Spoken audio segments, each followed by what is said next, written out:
Thanks a lot, Shocks. We're just about to see our third match of the day. Number 1 team takes on the number 8 team, and ironically, it's the 8th place MYM that holds a 2-0 lead over the number 1 Lemondogs. So let's check out the rosters for both of these teams. Then starting on the blue side with the currently leaders Lemondogs. There, of course, Zoro in the top lane, Dexter in the jungle, Nukeduck in the mid lane, Tabs the AD carry, and Miffy the support. And of course, 4 Meteor Makers, Cubon in that top lane, Mokate in the jungle, Charu in the mid lane with Makla and Lubick as your AD carry and support. So you guys have been voting for this one at home, so let's see what they think. Quick shot, I heard it's the first time that we've seen such a thing happen. This is the 21st game that the Lemondogs have played, and the first time they have been picked to publicly win a game with 66% of the vote.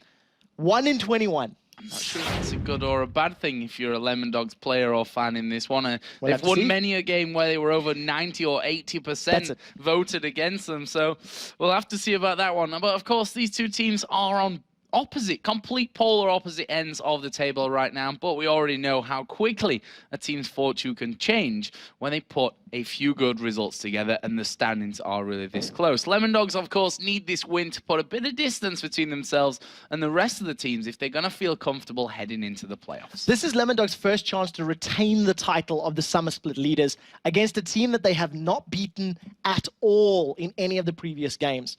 Meteor Makers is one of only 2 teams that has a lead against the Lemondogs as far as the head-to-head record is concerned. And if they win this one, it's going to be 3-0. It's guaranteed in favor of MYM. But one thing that we really have to keep in mind in this one is that Lemondogs haven't faced Meteor Makers since they've added Miffy. Now, we've heard from him a lot. He's got a lot to say about a lot of things, that's for sure. And he's really brought a different level of analysis and intelligence into their picks and bans and to how the game goes down for them. Yeah, it's definitely working out in favor of the team, just in general, when you think of the macro position. And even though Miffy has been, a tremendous help to Lemondogs in that regard, it's actually Tabs and Nukeduck who've been able to just carry them to the top, for lack of a better word.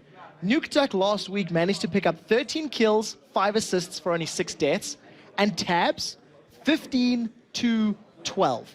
I mean, those statistics are crazy good. And if both of these players continue to perform this well, they're going to be very difficult to beat as far as MYM are concerned. So Lemondogs, of course, have been steadily improving the entire season long, and for me, they've flown a little bit under the radar. I mean, week after week, people have picked them to lose. We've already heard about that. So this is the first time in 21 games that you guys have actually said, they're going to win this one. But, if those wins keep piling up for them, it's only a matter of time before, more people start to support them and really behind the team. Because for me, Lemondogs are maybe one of the more under-supported teams in the LCS that are still doing so well. They're top right now. We'll have to see how it works. Vulcan and NA had the exact same situation. They were only picked to win 1 out of 14 games. And when people started noticing them and recognizing them, they actually faltered. So we'll see if Lemondogs can do that. If, however, they can gain an upper hand in this match with that sort of fast push style that we've been seeing them do so often, it'll help them wrap up the game against MYM and secure their first win of the season, because MYM struggle a little early. Yeah, and I feel that could be the biggest weaknesses of Meteor Makers, If they lose too much too early on, they tend to lose any kind of grip that they had on the game. Yeah, MYM's traditionally been a team that either, completely hits a home run and picks up a victory early in the laning phase, or basically misses entirely and just it drags it on until they eventually get taken out of the game altogether. And all season long, we've been highlighting just how vitally important it is for MYM to just grab control of the game early on, because they don't play well from behind. They've been hit and miss, as we've been highlighting and talking about, and they've gone from the top of the table very early on down to the bottom. They've been hovering in that 7th, 8th place for a while, and that predictable gameplay could be a big factor that contributes to this. And if there was ever a time to pull out some new tricks, do something different, maybe not pick teleport, there aren't many more chances to try out new tricks anymore. I believe that we will be seeing a teleport come rain or shine in this game right now. So, in my opinion, that's something that we're going to see coming out. So let's have a look then at our featured matchup of today. And speaking of teleport, we've picked out both of the mid laners in this one, Nukeduck and Charu. Now, Nukeduck does well with assassins, really. We've seen that time and time again, both AD and AP. but his real strength lies in that ability to get around the map and make an impact in other places. Yeah, Nukeduck is a player that likes to roam a lot. Last week he played Talon for the first time that we've seen in the spring split. He went 10-3-4. And it wasn't the first time that he's pulled out this unique champion to counter his opponents. He's played Fizz to dominate lane matchups. He's played Vladimir all the way back in DreamHack that I recall to counter those all-in dive compositions. Champions like Karthus, Ari, Orianna, Jace. He can pick things that complement his own team as well. But the one thing that we do see out of him is he does trend towards counter-picking his opponent. And against Charu, who's fairly easy to predict, that could play into his favor. Well, as we said, it's no surprise for us, for anyone in the entire world, to see Charu pick Teleport for this game. Now, the last time these two teams met, Charu played Syndra and Twisted Fate and helped secure both wins for the team. Yeah, he was very influential in that game, and I actually remember calling him out on his Syndra play. If he'd had Ignite, he could have had 2 or 3 more kills, but they ended up winning the game. And, you know, his use of Teleport, it does determine many of MYM's games. Yeah. And, you know, as a key playmaker for MYM and for the rest of the team, they've become so accustomed to him ganking and supporting and being all over the map all the time, it's very difficult for them to maybe not have that presence in lane. In terms of the champion pool, there are some areas where Charu overlaps with Nukeduck, and Ari is the one that I'm expecting to be very hotly contested in this game. He's going to have to fight for that one or maybe even ban it out. He went 6-0-5 in his very last game with Ari, and he's got an average KDA of 7.6. And the reason I highlight that so much, if Charu gets Ari, it could be another victory for them against the Lemondogs. Well, we're going to find out here in just a second because the team's pretty much ready to get into champion select from this one. As you've mentioned, there's a lot of overlap in this, and I'm interested to see whether that'll come through first into the bans. I want to see how the support and the AD carries go as well as the mid laners. We've already talked about, you know, the likes of Ari, the likes of Twisted Fate, Orianna, things like that.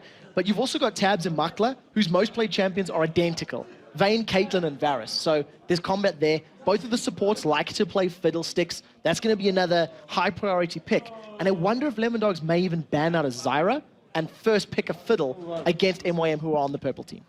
So there you see on your screens, Meet Your Makers, and looking very chirpy today, as to be honest, they always do. I don't think I've really ever seen them looking so down on themselves, to be honest. But we'll see from this. On their first ban coming out will be Zed, Ari taken away, Vayne taken away. So I guess that kind of answers our questions as to whether we're going to see those highly contested champions going out early. The question for me still remains, what does Lemondogs feel is a priority first pick? We know that they like to counter pick once they've seen champions being locked in, as far as Nukeduck and Zoro Zero are concerned. But I would definitely say the likes of a Sona and a Fiddle for your support, maybe first pick. Whether or not MYM feel either of those are ban-worthy, that's going to be the question now. Well, let's see. Lissandra taken out here. Obviously, Nukeduck has played that one as well as Zoro Zero as well. So Shen, that's another one removed. Don't want Kuban, don't want Makata even. He's the one that's really had that with Meet Your Makers. Played it a lot in the jungle as well as. So final ban here for Meet Your Makers coming down. Will they leave the likes of that Twisted Fate open? They're going to ban Elise first of all. Dexter has played a mean Elise. Let's not forget that one in the jungle. And talking about Dexter as well, Dexter and Makata also share a lot of junglers. Nautilus has been a fan for both of them. Jarvan has been a fan for both of them. So Lemondogs favoring the jungle pick, denying that from Makata, who has played it already twice this season, and also securing that one for Dexter. So let's have a look on the other side then. Meet Your Makers. And Kuban here, who's got the most animate eyebrows out of any player. I've noticed this over the weeks. You can pretty much read his mind just by looking at his eyebrows. Look at him. He knows exactly what's going on. And it is going to be a Caitlyn Nami lane locked in here for MY. So that is a change. That's something that we haven't seen super often. It's trending towards the powerful picks. And that definitely says that they maybe want to go, or says they want to go for a 2v2 lane and just get the immense range of Caitlyn and Nami to either control it. Alternatively, if they swap, it'll be for a hard tower push. So right now, Zoro Zero, I'm guessing here, Zoro Zero has played a lot of Ken. Most played champion along with Rise, played it 6 times. Won 4 of those games. That's going to be locked in Vim Thresh. Well, it's Thresh, isn't it? I mean, pretty much every single support right now knows and can bring that Thresh top level to the table. Locked in there for the Lemondogs. So what Meet Your Makers going to go for now? I mean, the mid lanes, unless that Kennen obviously lands there, are pretty much still open. My assumption here would be for a jungle and top lane, and I think they may want to leave their mid laner for counter picking.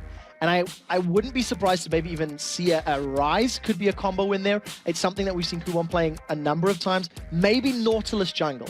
It's something that Mokata does trend towards. He's played it 8 times, and it does look like he's going that way. Look at that little smile. He's like, yeah. I come back from North America and I've learned all of Jack's secrets. No problem.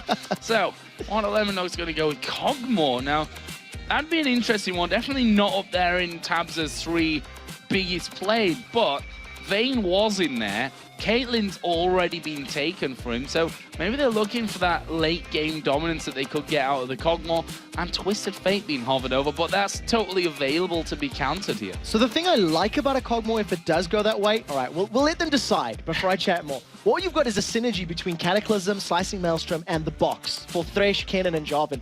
If they're all locked in the same place, not only can they not get out of the Cataclysm, when it drops, they can't get out without being slowed. They're going to be perma-stunned. So the Kog'Maw is a safe pick in that regard because you have that huge area of effect. Just stay where you are. Kog'Maw needs to kill you kind of thing. So there's less pressure on Tabs to be positionally correct. And that is even more complemented by the fact that Nuke Duck's Twisted Fate can jump into the back of the fight. He can jump around. He's got the destiny to join as and when he wants to once the other 3 have dived in. On the other hand, Cataclysm going down first could prove a little bit dangerous for them. We'll have to see how that one goes. I mean, this is a top team in the European LCS we're talking about right now. Final pick for Meet Your Makers was the Karthus. We've seen Charu heading up with Karthus. This is obviously Karthus has been around in the league since forever. I can't tell you the exact date, but it's a long time, let me tell you that. And Charu has always been a big fan of this Karthus pick. Now, I love that pick against the exact combo that we've just talked about. If he does get locked in a Cataclysm, locked in the box, he's fine with that. He's going to pop his Defile on. He wants to die. He wants you to dive on him and then allow all of the AoE along with the Tidal Wave and the Rise AoE to crush down your opponents. We've got a double AP comp from both of these teams now, and it has been trending up recently, but it's not often that we see double AP against double AP, so it's going to be an exciting one to watch.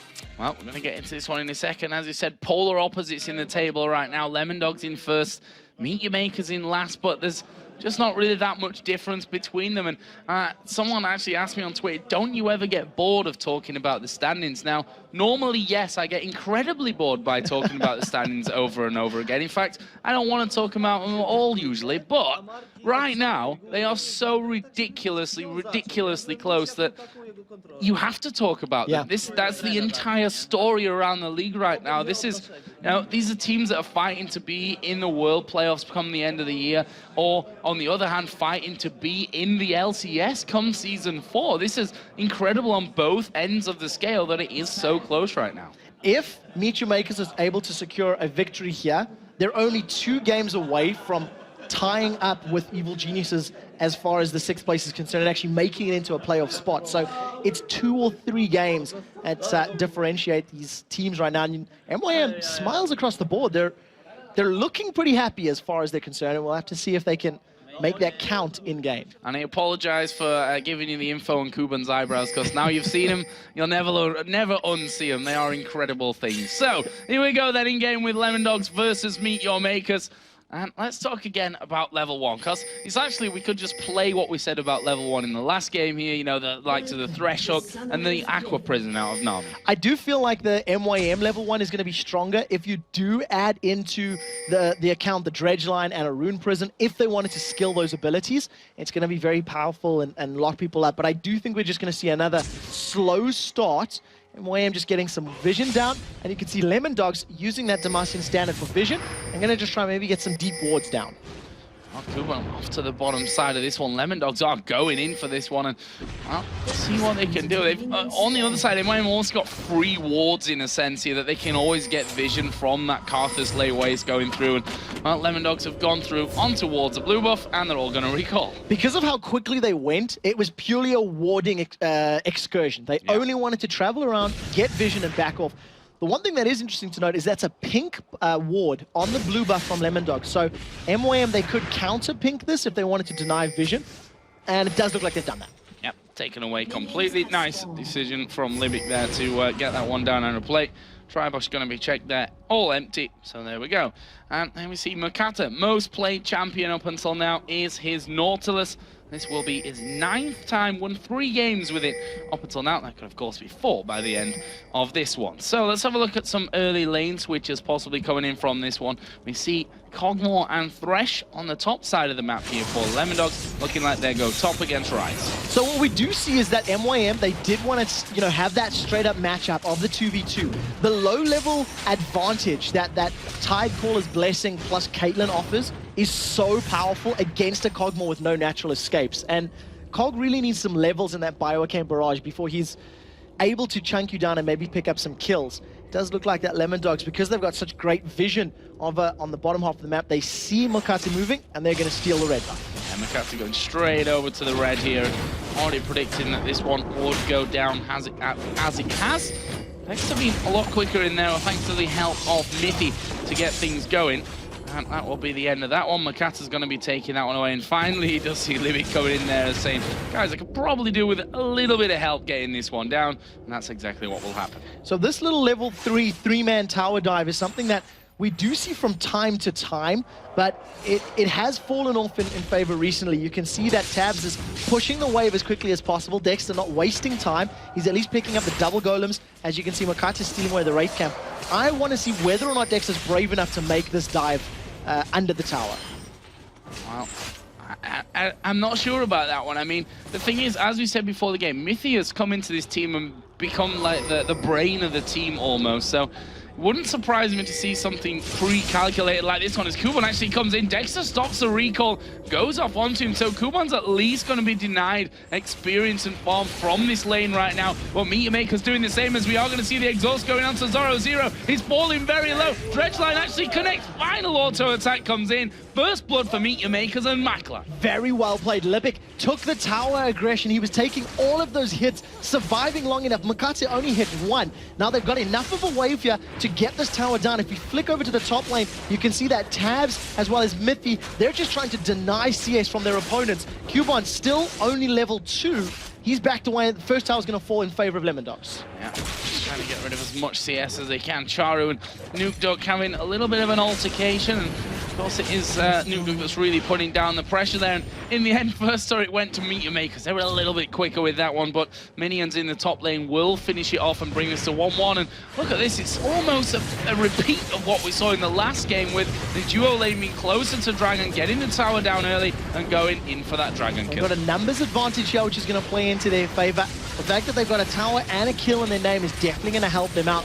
Tower goes down, and even though Dexter's got you to put a ward down, he's just going to have to cry himself a river, because it's gone, I'm afraid.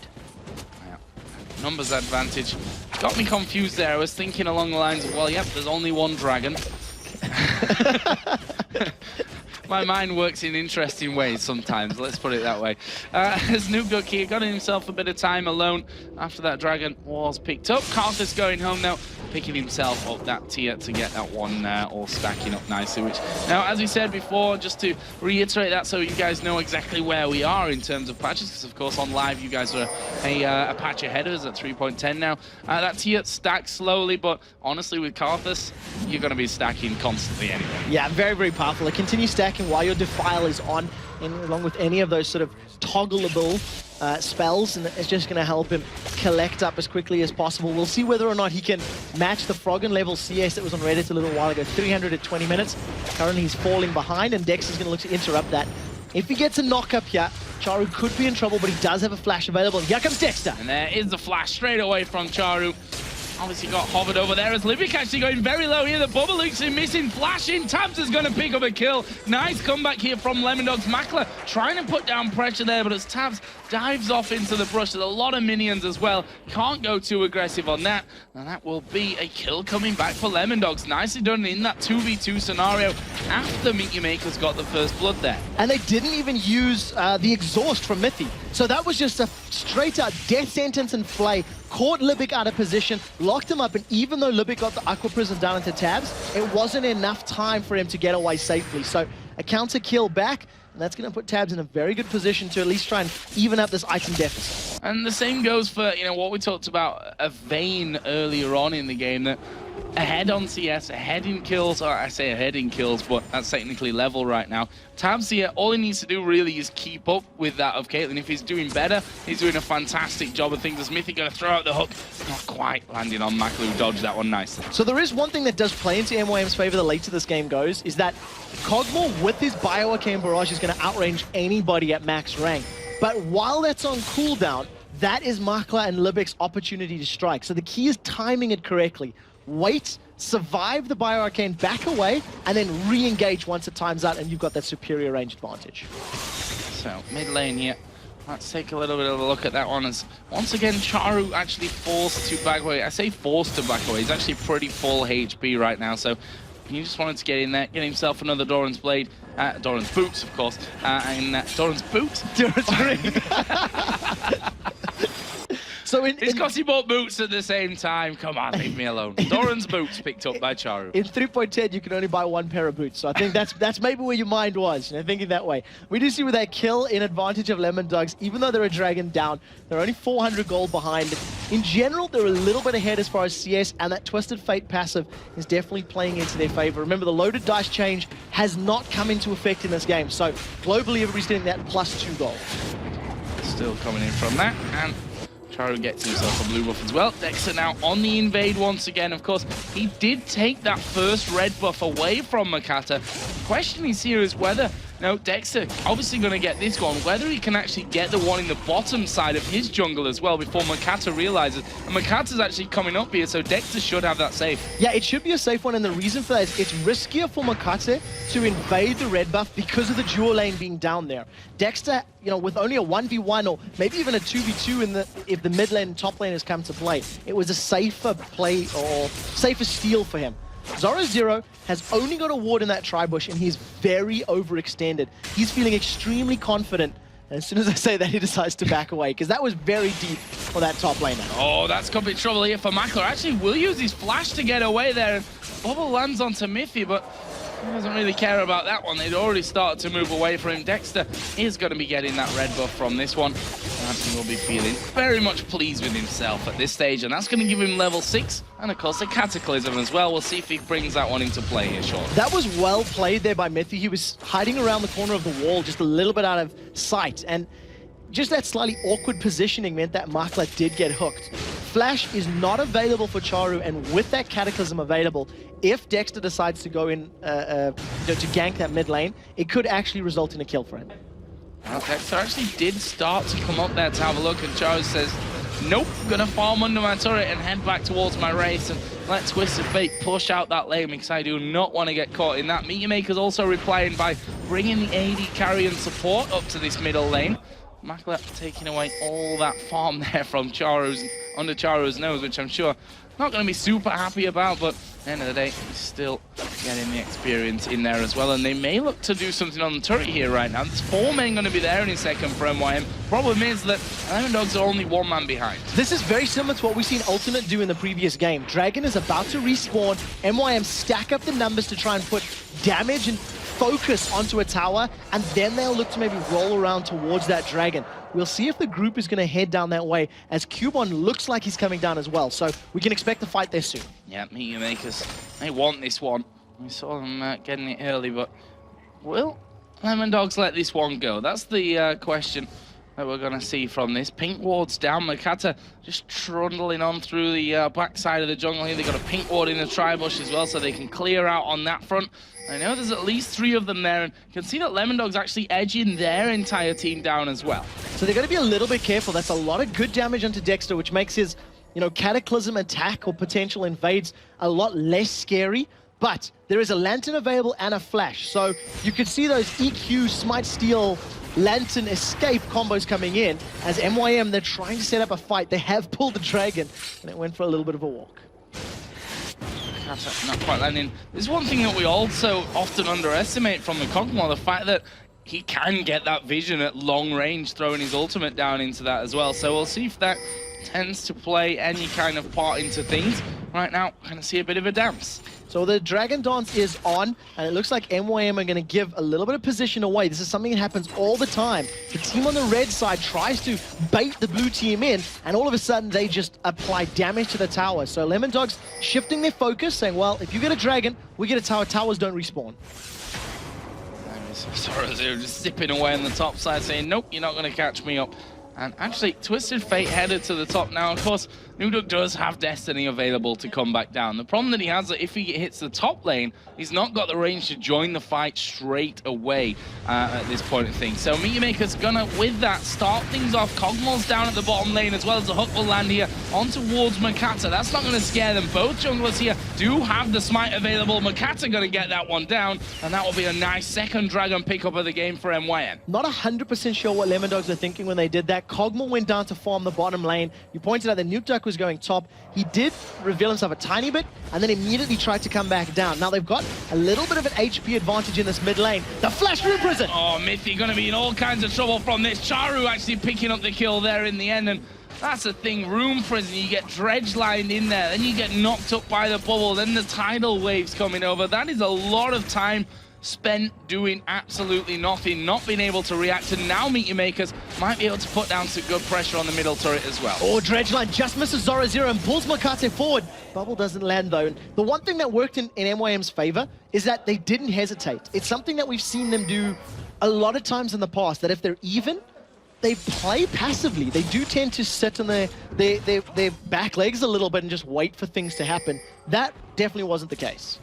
No, really, I mean, it was a flash engage there as well coming out from Kubon, so not even more aggressive than we're possibly expecting them to come out. And not sure what it is about Meteormakers that Lemondogs have so struggled with. I mean, we talked about it before, this whole getting early control over things, and MYM are doing a decent job of that so far. They've taken down that one turret in the bottom lane, they've taken both dragons away up until now. So, you know, in terms of a plan that Meteormakers will have had coming into this one, I think they're pretty much on course at this stage. Yeah, they're doing very, very well, and they've got a team that scales fantastically as well. Yeah. Ryze and Karthus are just going to get more terrifying the longer this game goes, and yeah, maybe Caitlyn's not going to be able to quite deal the same amount of DPS that a Cogmol will.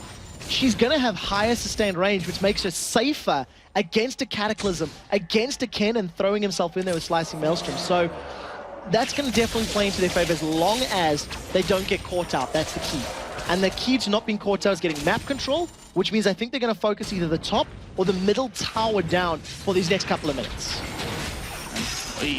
Oh, climbing there on towards Levick, and not quite able to follow through with that one with another 3 men to back him up. He might be a coy, but can't take him down that easily. You know, can't take a fish down that quickly. One hook's not enough. We do see that the Charu's down the bottom lane with that Requiem available. He's probably going to be trying to either counter the split push or maintain a presence in the team fight with the use of that global ultimate. So I think that's a smart decision from them.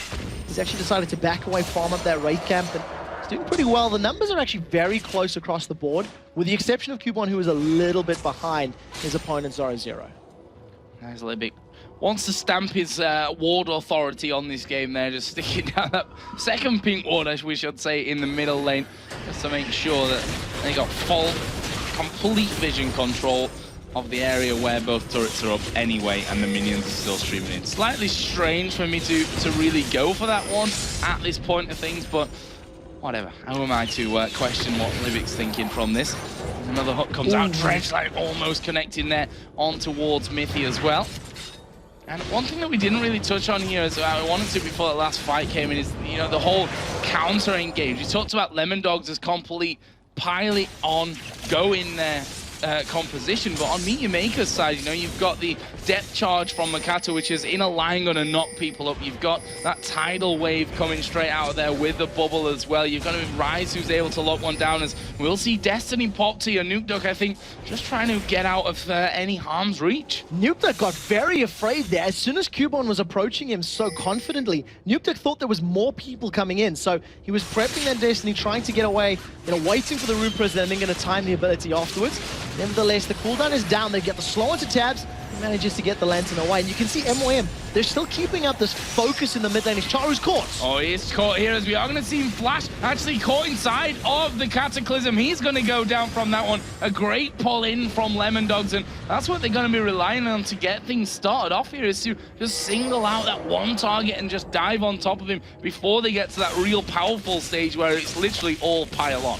Mithy is definitely finding ways to make those hooks land, make sure they're important. We've seen him dodging a dredge line from Makata's Nautilus and then grabbing Charu, pulling him. We still have not seen a single Requiem at the 17-minute mark. Haven't seen Charu filling it. They've caught out Kuban. They have caught out Kuban. They're going to go in for him as well. He will flash back from this. Dexter was the one that took most of the damage. Actually, Kuban is burning here, but not quite enough damage to take him down. But the turret won't have a similar success, and that will be the second one of the game here for Lemondogs. 0-0, stunning up Makler here, down on that bottom turret. He's happy to exchange that damage. Nuke Duck is coming down, may be able to finish off the kill. There's a flash away, flash in though, as a barrier is going to be used. Nuke Duck now has the help from the team. Dexter finishes off. Brilliant play from Lemondogs. We've seen 0-0. He didn't commit to the fight with his Slicing Maelstrom because his team was coming through the jungle. It was quite clearly saying, we've got this, back off. So they didn't expend the ultimate. It is still available for them to use if a big team fight breaks out, which could be the case as Dragons respawning in 30 seconds. And how much is that going to affect Meteor Makers here? We talked about how much they love that control and how that they seem to lose the grasp of the game once they don't have that anymore. And with those 3 outer turrets down, that could be a problem for them. But 16 seconds to that Dragon spawning. They are in position. Pink wards are down. Caitlyn a little bit far away from this one. At the same time, we've got Kennen down right in the bottom lane. Twisted Fate right up top.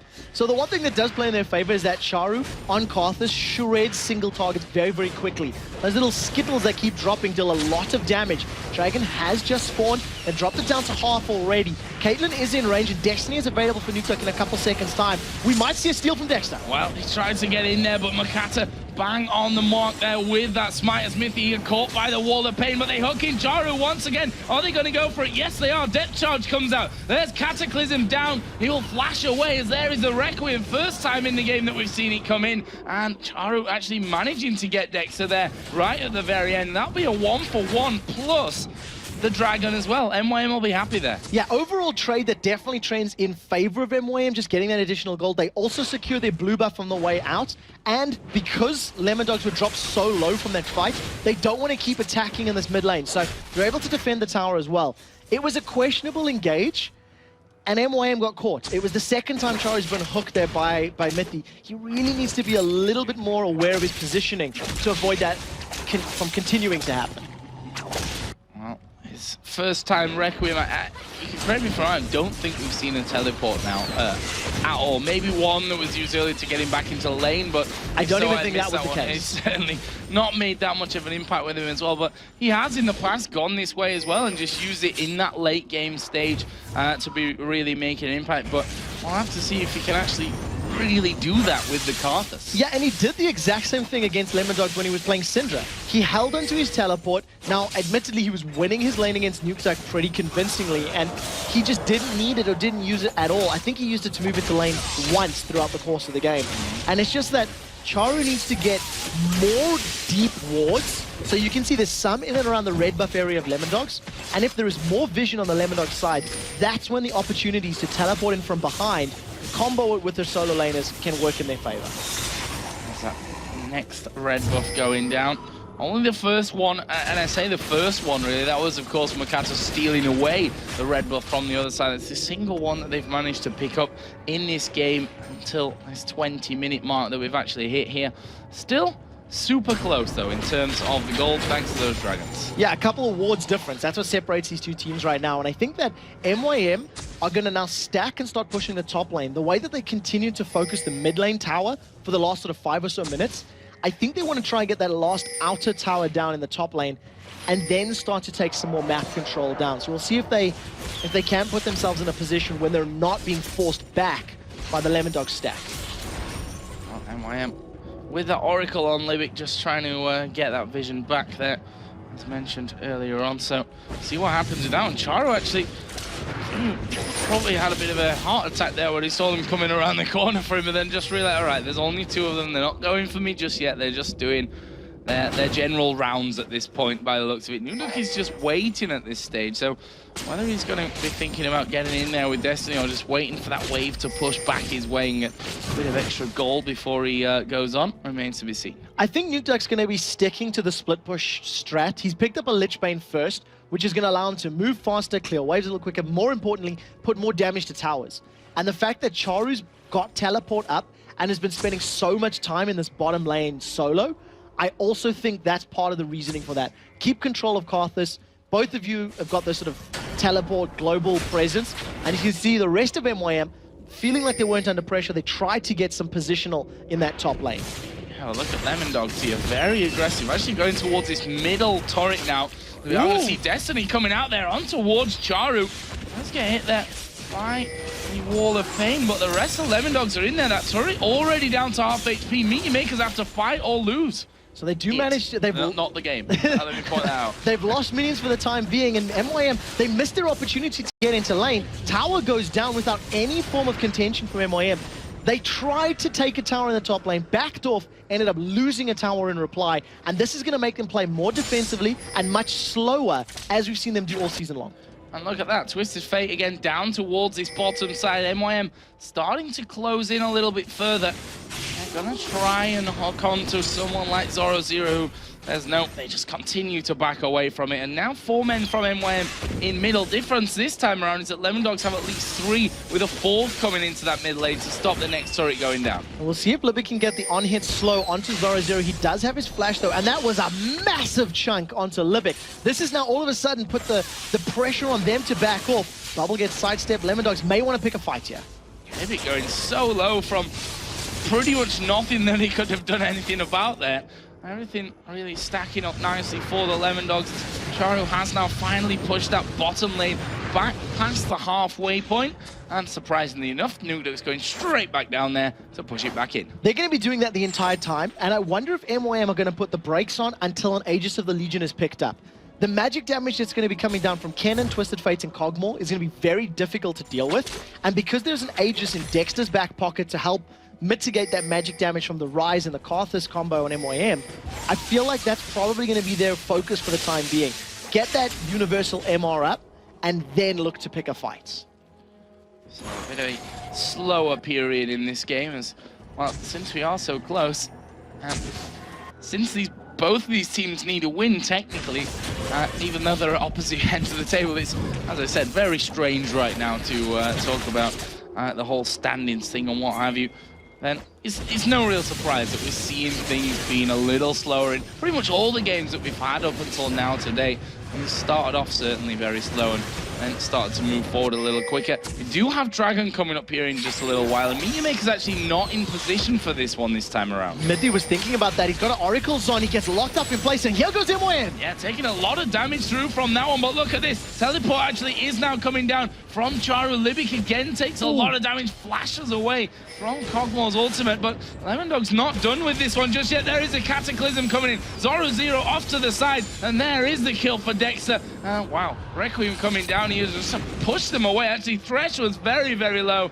I didn't quite see where he was low from that one. Oh, he was actually back. He was actually back in spawn. He was actually back on the fountain there. So that's why I didn't see him. He'd already backed off and gone back to base. But either way, Lemondogs going to get themselves a dragon. So Crazy. that's definitely something Lemondogs will be happy about at the end of the day. Destiny gets used. Gold card catches Cubon. Yeah, going in onto him, but have they got the damage? Zoro0 coming around the side as well, but they've already got underneath the tower, but they may be able to have a tower away here. 25 minutes on the clock. I don't think we've seen a single slicing maelstrom from Kennen. That threat is ever present, and you can see MYM, they're afraid of it. A lot of damage has gone down onto the tower, and they don't want to pick a fight because Kennen can still just throw on that ultimate and shred through people's HP bars. Yeah, and the thing is, while Zoro0's flash stays up as well, even if Cataclysm, traps him away from getting that full-on combo down, could always flash in there and really make the big impact that he's going for. Also working himself up towards that Zhonya's Hourglass as well. Already got the Seeker's Arm Guard in there, as is Nukeduk as well on Twisted Fate. On the other side, Rod of Ages for both Rise and Karthus, and a Void Staff now done for Charu. Yeah, so a little bit different in terms of build. We do tend to see those Void Staffs a little later on in the builds, but when you consider that you've got the magic resistance on Zoro0, he's gone for that Abyssal Scepter. The Runic Bulwark is already completed for Lemondogs, so that aura is going to be there for everybody. I think that's a very intelligent pickup for Charu to give a nice big spike to his damage in this mid-game period.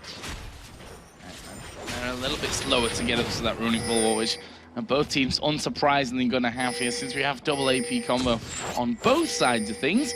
Mithy right now, with the help of Dexter, just clearing out some wards, and it's interesting if you look at the minimap now and compare it to, say, 5 minutes ago, so how that's changed as Nukeduck here taking a whole load of damage just from the lay waste there. Almost being taken out by Charu, who's going to back away. Got no Requiem to finish things off, but he's going to at least force Nukeduck to back. And very importantly, Charu realizes he can't chase a Lichbane Twisted Fate.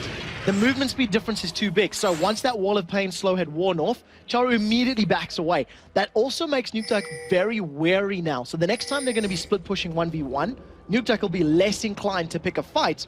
Lemondogs, however, they've got a numbers advantage in the mid lane, and they might get a couple of auto attacks on the tower before falling back.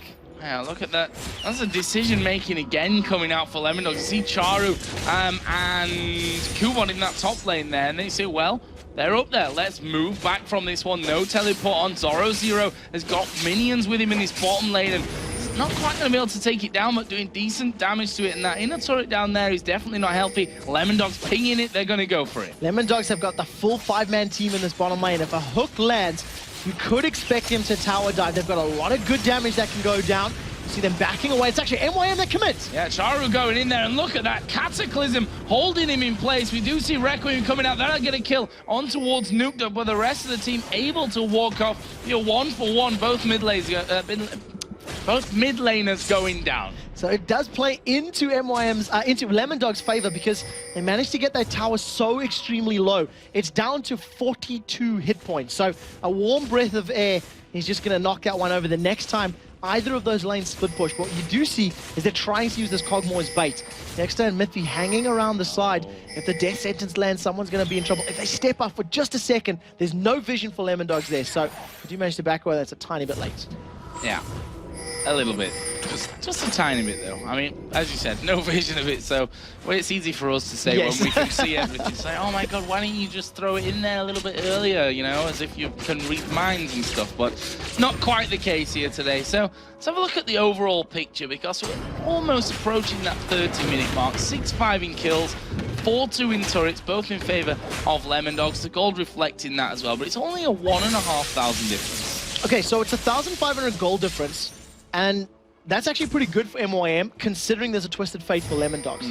And the fact that Lemondogs have been pushing the lanes and pushing the map so successfully, they've basically dictated where and when MYM can go. They've now picked a fight in Charu. And there is a wall of pain coming down. Charu down to, well, pretty much nothing here at this stage. Tab's going to finish off from the back, and there is the absolute terror that is Destiny coming in. Follow up quickly from Lemondogs. Their focus is Baron. What I was trying to get to was that they're going to push these lanes. They've had impunity anywhere they go on the map. And I think they're going to set up vision control and then try to contest Baron. They've got Libic. Oh, Libic hooked in. The Flay actually flashed away from there, but Slicing Maelstrom comes down. He's caught in the bubble, but the damage coming in there. Can they finish him off? Great tidal wave comes out, and they've up till now been able to walk from this. There's a stun though on Makata. He puts down his ultimate as well. And there's a blast from behind from Kog'Maw of Libic. And Makata somehow walk away, but they're walking away from the Baron, and that could be the telltale sign. And they've managed to land the Cataclysm. Insta-flash from Kubon as he gets away, but the flash is now down. So that tells him for the next couple minutes, if Dexter wants to slam dunk again, the opportunity is there.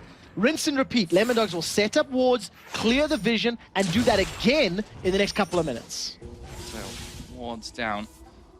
Have we seen any? Oh, we have seen a couple of items coming out here. Phantom Dancer Infinity Edge is now done for Makla's Caitlyn. On the other side, Blade of the Ruin King, plus what is now a Phantom Dancer as well. And needs to see Large Rod added in for Zoro0's Karen. So he's so very close to what could be an all-important Zhonya's Hourglass. The biggest thing that separates these two AD carries is the lifesteal.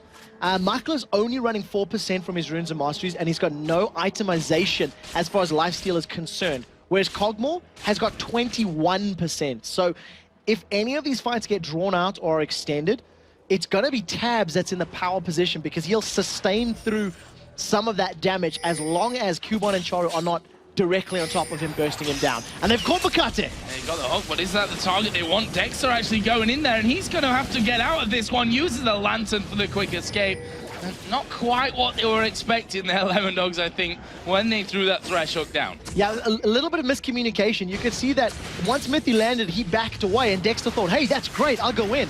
Realized he didn't have Cataclysm and needed to back off. MYM are shredding the Dragon down quickly. It gets stolen by Living Artillery. Yeah, brilliantly done there. And are they going to be able to follow in? Mithy caught. He puts a box down to stop Meteormakers pushing through from that one. Lemondogs, looks like they want to go straight towards this middle lane now. So they're going to be able to make this one work for them if they do. However, Dexter's not with them, so they'll back off. That was 180 damage from Living Artillery. That beat out Makate's Smite. Brilliant play from Tabs, and that just gives them this confidence boost and this psychological edge in their matchup. Yeah, and Tabs is, I mean, knowing his personality, he's a player that when he gets into that confident mood, that's when he's at his most dangerous as a player, and especially as a champion like Cogno, who's only getting stronger and stronger and stronger as things go along in this one. So we'll see how this next encounter all works out. But you know, for the sake of where we are, over half an hour into the game, the goal is still really, really close. If you took Twisted Fate's passive out of that one, they'd probably be right bang even now. Yeah, definitely would have dropped it down probably 1,500 or so if my math isn't too terrible. And the thing that is playing against MYM, they're not really playing the map. They're playing their opponent's champions, and they're waiting for the engages, they're waiting for spells to be down, and then they're picking fights. Lemondogs, on the other hand, they're just continually applying pressure on every single lane. We've seen solo laners pushing bottom, pushing top.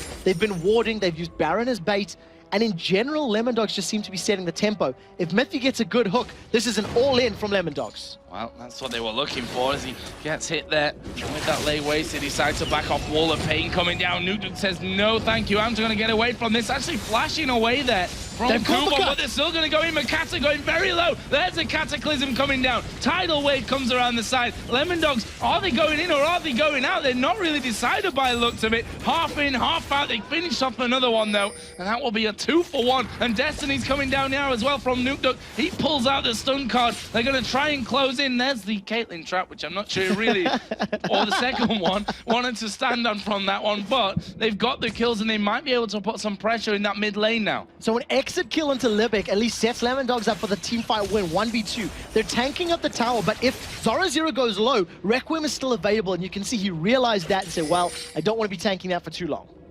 Good decision, I think, overall. And that was a strange little fight there from Lemondogs. Half in there, half out, not really wanting to go down, and especially since that Zhonya's is up from Zoro Zero, expected a little bit more aggression. So there was two things that played into that. Number one, once the Cataclysm went down, the tidal wave from Libic actually prevented Nuke and Tabs from getting in instantly. It slowed them down, knocked them in the air, and made it more difficult. By time the tidal wave effect had worn off, Tabs and Nuke were in that sort of split, do we fight, do we not fight? And it was actually Mithy that said, yes, go, go, go. He got the hook onto Libic, and they at least got an additional kill. So well played by Libic to prevent that going even worse against MYM's favor. So, more wards down towards Baron. Of course, not one being picked up just yet, as Makata here going to get caught. They are going to hog him in, but have they got enough damage to actually kill him out from this? He wants to get up towards Charu. Actually, the Zoro Zero is in there as well, but they're a little bit afraid to go in for this one. There's a slide nicely dodged by Makata, who'll dredge line away to the wall.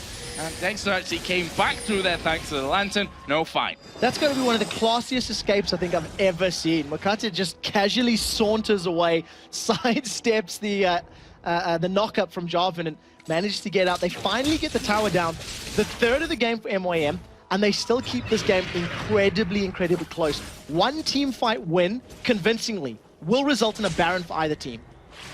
So let's have a look down some of the items recently finished. Runic Bulwark finally now for Makata after he did that bit of sidestepping magic over the other side. Service Embrace also now there for Rise. Void Staff for Twisted Fate. The Oracles all coming in, and then we're back to that Zhonya's that we saw a little bit earlier on picked up by Kennen, and now the Last Whisper being picked up by Makla. That's probably the most important item pickup of the lot in the last couple of minutes, because Makla's positioning in that mid lane fight was very, very good. He didn't take any excess damage, he wasn't in a position to get focused, and thanks to Livic's protection, he was just laying down the hurt. with that last Whisper Infinity Edge Phantom Bouncer, those critical hits are going to destroy the relatively low HP targets of Lemondogs. They've got defensive statistics, but not all that much HP built up, so it'll play into their favor the longer Makla can stay alive. So there's Mithy once again going about his way, clearing out the wards.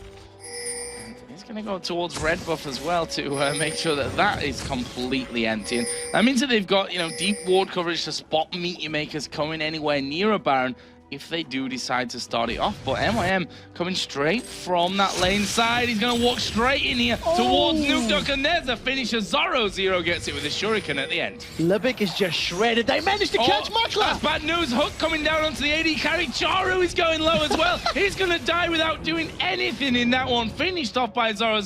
He's going to use a Requiem, but honestly, not going to do too much, and Nukeduck evens on the complete damage from it as well. Lemondogs are going to turn and burn for Baron. This was such good positional play from Lemondogs. They had the vision advantage, so they made it work in their favor. A face check from Libic cost him his life, and then a very good hook onto Makla actually set that all up. He used a nice gun. They've even called Makata. Oh, wow, that was great from Mithy. Hooking through, gets a lantern back there as well. Makata is going to go down. Baron, of course, is still up there as he hastes in the hole, sneaks onto Dexter, but didn't have enough damage here. And right now, Meteor Makers with 2 men around Baron are holding onto that position and stopping the Lemondogs from really doing it as they restart Baron. So we do see the MYM are trying to challenge. Mithy's going to see if he can land a hook. They've caught Makla out. He does get a kill before going down, though. Yeah, that's a 1-for-1. I wonder how Lemondogs are going to do with this one. Now, are they going to go back for Baron? No. They're all a little bit too low for Lycan as they go back for Kubon. He's going to face check straight in there. Exhausted down. He's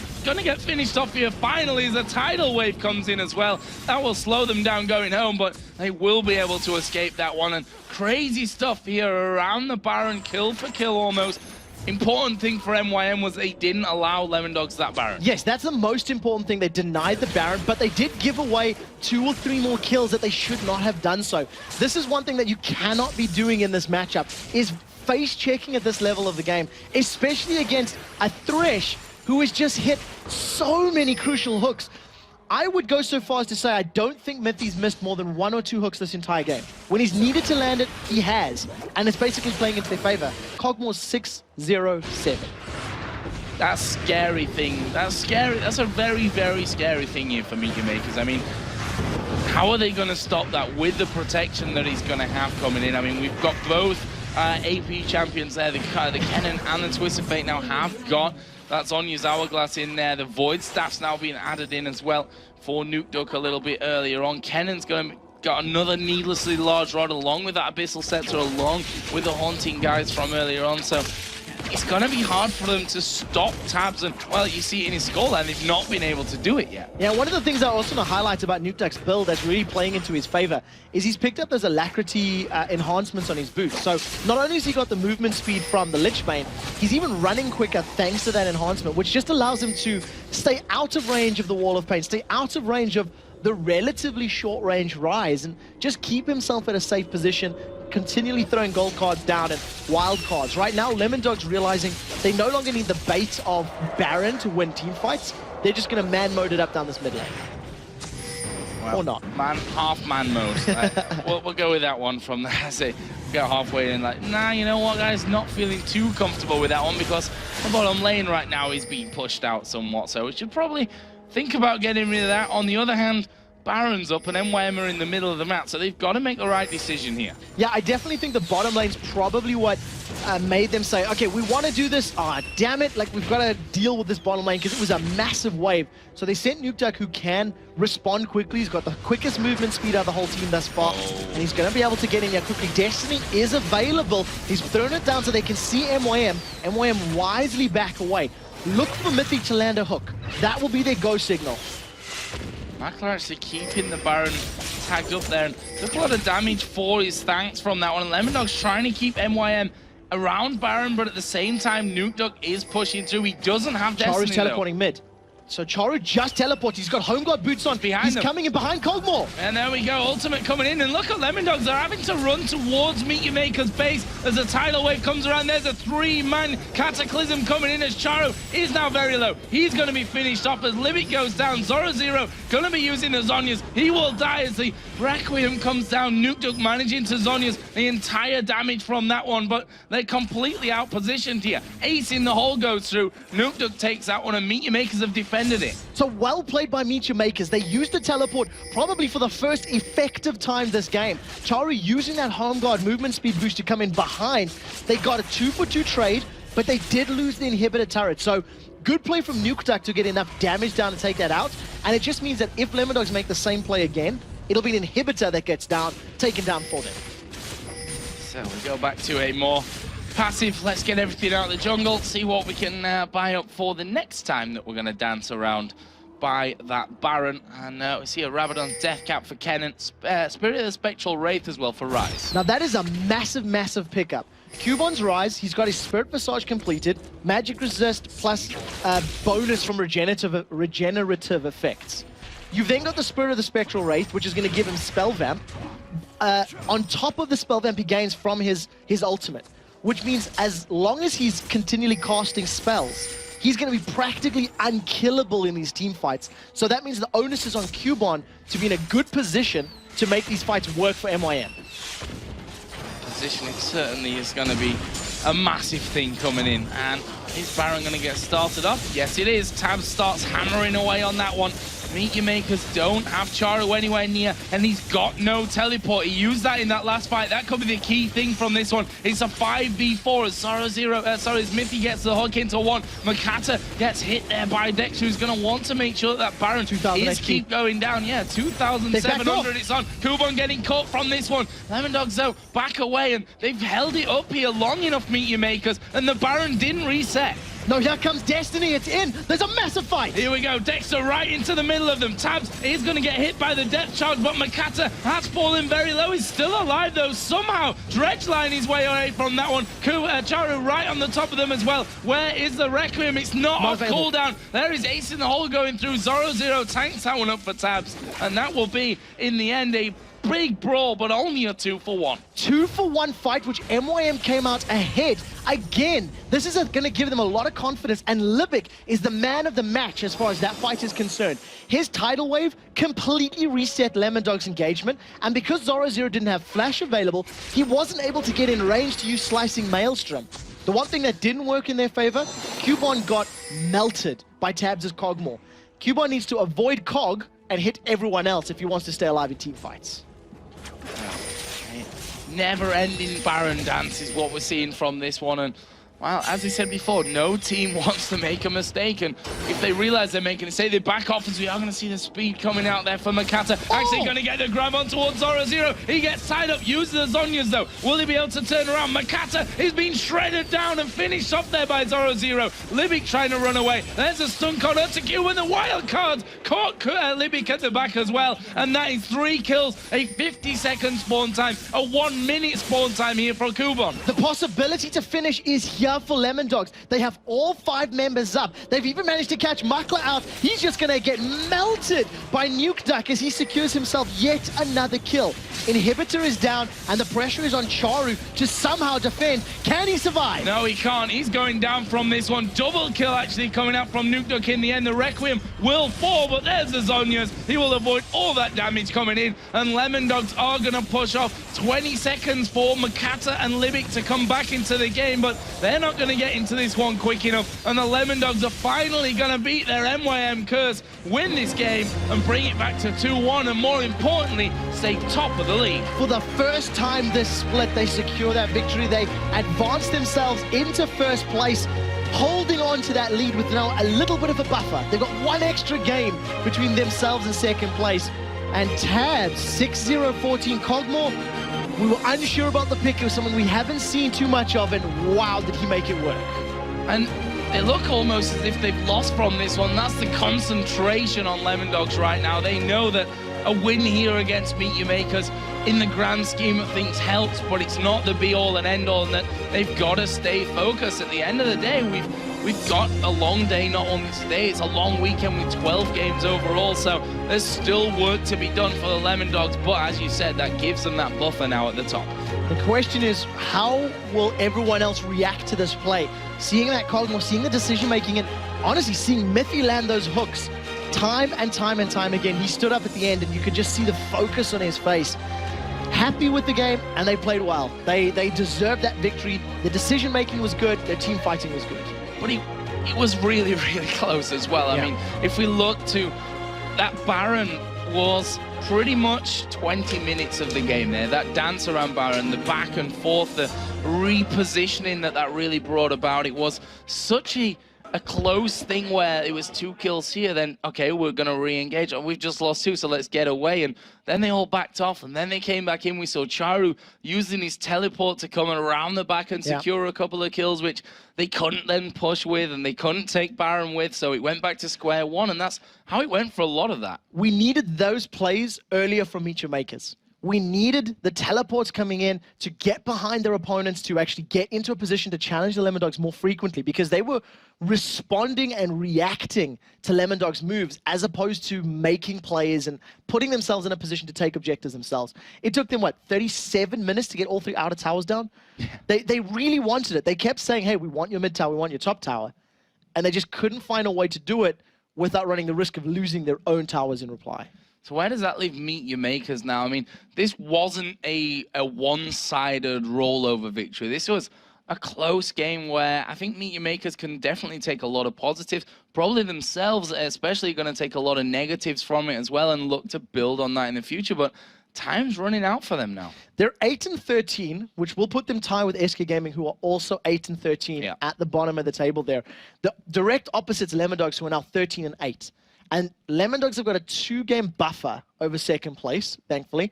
And for MYM, it just means that if they lose 1 or 2 more games this weekend, they need to guarantee a 5-0 Super Week and hope other people lose if they want to make playoffs, because that's how desperate it looks. If they get 2 more wins, then it's a lot more possible. They can go 2-1 this week and 3-2, for example, and still make it to playoffs. But they need wins now. So what we're saying as of the end of the last game is that we still have no idea what is going on here in Europe in terms of the league. So let's head over to 2 people, or actually 3 people that might know something about the league. Demon, of course, with Jason and Crepo.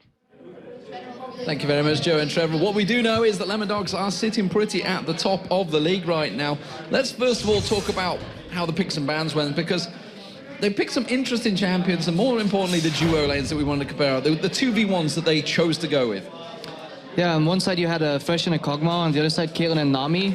Something really interesting was that Liebig didn't opt to pick the Fresh, and I know that's something that makes Miffy really happy, because Lemondogs as a team, they consider Fresh a 3rd rotation pick, which means they won't pick it first as blue, they won't pick it first as purple, but on the 3rd rotation or 4th, they will. And Miffy's been begging his team to get the Fresh to show him that he can land those hooks. And glad for him, at least MYM left it open. Well, what about in particular how the lanes went? Like, who had the advantage in those lane swaps? Yeah, both teams actually just went for a standard 2v1 lane. You can argue that Kog'Maw scales a little better than Caitlyn with farm, although 6am Caitlyn is still a beast. Both teams pushed the tower down, although MYM performed better there because they got the early kill. Beautiful dive, textbook dive. Support CC's the enemy top laner. Liebig did it with exhaust, wait with the bubble, takes tower aggro, takes enough shots right before he dies, moves out, make sure the double buff from the jungle and the AD carry can do optimal damage, get the kill, get the tower, transition into Drake immediately. Really textbook 2v1 play by MYM, really good start, but then like the game just slowed down a bit. Yeah, and that's really down to the fast tower push. It tends to, it's like a cause and effect. You get the fast tower push, it slows the game instantly for a good 20-minute period. Yeah, MYM definitely settled for sieging a lot, but Lemondogs' comp was totally matching that. Like, they had enough four-man holds, and then they sent one guy to the side, dragged one guy away from MYM. They grouped up again, tried to siege. Both teams were fishing for kills. They all depended on who had the deadliest catch, but sometimes it was Lemondogs, sometimes it was MYM, but nothing really happened until a Drake spawn. Then MYM got it. Then another Drake spawn. MYM got it again. And then at one point, Tap stole one with his living artillery, but it was really, really a stalemate in mid-game. And how do compositions work for both these teams? Because obviously we had different lineups. Who had the strong composition, you know, early game, mid game, team fight? How did it go? I think both teams had a lot of catch. One side you have Fresh Hook, then you have Nautilus. I mean, both teams could win a team fight. It all depends who catches who. And at the start, it was whoever catches wins out.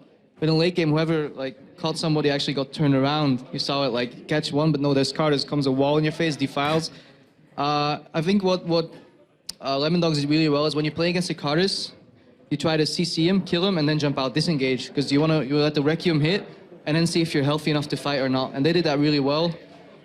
Especially late game, they played it really well. They disengaged, caught another one again, and then the final push, they just caught 3 people in rapid succession, and they pushed it home. And it seemed to me that when Chari was getting caught, the rest of the team need to turn on to it and help him out, basically effectively get in there, or you just leave him. How do you guys stand with that? Yeah, either you decide Cartus is a lost cause, let him die, and hopefully go 1-for-1 with the Requiem.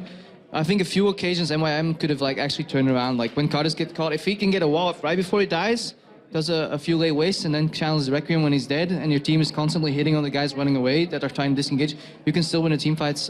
It's split judgment calls. I think both teams did some things well, other stuff not as well, but I like the control Lemondogs had in his entire game. For the majority of mid to late game, they control the pace of the game. And while we're watching that, like you said, is this like watching an EG game? I wondered. I mean, the Baron fight, it's something we've seen so often. It's an objective that you can't afford to let go, but it's also an objective that sometimes you just lose a game fighting over it. Yeah, it's whenever you watch it from outside, you're like, oh, that guy's face checking. Why would he do that? Yeah. Then again, why wouldn't he do that? He risked his life, possibly going 1-for-1. Otherwise, letting a team with no HP do a Baron, it's all split judgment calls right there. And there, a team in form, a confident team will handle that way better than a panicking team. Although I think both teams handled it pretty well. They went in, okay, they face checked the brush, but for example, Kubon at one point face checked the brush. He died for it, but he knew they weren't doing Baron. He stalled it long enough so they knew they wouldn't finish Baron even if he died, and he still went 1-for-1, for example. I think both teams played the Baron dance well, but it was one in catching outside of Baron. And one thing I always like to look at is just the late game of both teams. In particular, Meechmakers, you had Ryze, you had Karthus, you had Caitlyn, and of course on the other side you had Kog'Maw. How do the late games or the team compositions go in terms of if this game lasted 10 minutes longer, 15 minutes? Because it's really kind of tricky in my head. If you find yourself in between a Ryze, Karthus, and a Caitlyn, you're dead. But what they had was a cannon. Well, if he is inside of them, he wants to be there. Jarvan as well is gonna combo in, Cataclysm flash out, or flash in, Cataclysm combo out. He's basically going to lock them up and jump out. TF as well stays at max range, unless he wants to Messiah in with the ultimate and then instant Zhonya's. Same with Kog'Maw. He's not going to get anywhere near. If you get near MYM's lineup, you're going to drop, but Lemondogs played the range combo really well, and they just used max range abilities, killed the Carters, disengaged, waited for the next one, and then when everything was almost done, there was Miffy with another hook, and then he pulled in somebody with the lantern, so they played it really well. And what do you make of Lemondogs now? Top of the league, 2 games clear effectively now. If you would have asked me at the start of the season, I would have probably questioned it, Lemondogs first place. But they play really solid, especially Zoro Zero is a really solid top laner. Plays a lot of the same champions, but in scrims, is not afraid of picking them early. He's a really confident player. Doesn't care if he picks his Ryze, his Lissandra, his Kennen, he picks them early, he doesn't care. He's face me, 1v2, 2v1, I'll take you on, and I'll go into the mid game with it. So yeah, they're playing really confident. And what's making them so strong? Because obviously you have 8 weeks to look at them now. Is it just because they're adapting strategies throughout the weeks, or they haven't really been figured out just yet by other teams? They play their lanes really well. I think they want to win their lanes and then snowball that into the mid and late game. They're also really confident, and they have a good team atmosphere. When you see them, they're all really down to earth. You can make jokes with them. I like all of them. Miffy as well, really mellow player. Likes the same champions. Always whines that he doesn't get fresh. Finally he gets his fresh. It's really good for him. Plays a really mean fiddlestick support as well. A little more of a niche pick. Tabs evolved really well in his AD carry. Being a former AP carry, he's handling the AD role really well. I think they're just really solid. I'm not surprised these 2 supports get on very well. He's got a lot to say as well. This is you yourself and Rated and Mythia. I'll tell you what, you guys could talk for hours, I reckon. But thank you very much, Greppo, for joining us. Enjoy your time with Joe and Trevor in a bit. We're going to, of course, go over to Shocks, though, who is standing by with Tabs. Thanks very much, guys. Tabs, congratulations on that victory. Tell me, how did you go into that one being 0-2 down against MYM from the previous games? Well, we actually really want to beat them because it would be the first win against MIM. And this time we actually prepared quite a lot against them. We figured out how to beat them, and we went into it really confident. So, When you say we figured out how to beat them, what was that strategy then? well, we basically, it was like, don't feed early, just don't die to the TP ganks. And if we survive through the early game, we have a really high chance of winning with our comp. So about those picks and bans, is there anything in their picks that surprised you particularly? Well, we expected Charu to go for TF a little bit earlier, but he decided to pick Karthus in the end, so we could pick up that TF. That was very important for us, actually. And the way we wanted to just deal with that Karthus is because we wanted to just team fight and pick them off. And once we kill Karthus, we just want to back out, let his passive die out, and then re-engage. You were able to pick him off a couple of times, and despite MYM having a pretty strong early game, you guys kept picking off people in fight, but there was this little... You didn't seem to be 100% secure as it is that you could finish it out. So what were your thoughts about that one? Well, yeah, we were quite behind early after our lane swap. Like, our solo laner got killed, and that set us back quite a bit. And especially against their combo, Ryze Karthus is a very strong late game. But luckily, our Kog'Maw managed to get pretty fed and like really farmed, so we could deal with those two champions really well later in the game. Well, strong victory for you guys here and very important in scale of what's coming. But tell me, why is it that your team seemed to be the team, one of the only teams that is very consistent now for the last couple of weeks when a lot of teams seem to be struggling to find that consistency? Well, I think it's because we practice a lot. Like we practice 8 hours a day, usually, and the other time we just play solo queue. I don't think we really have any weak link on our team right now that like drags the team down. So everyone does their part, and we consistently win because of that. All right. Thank you very much, Tab.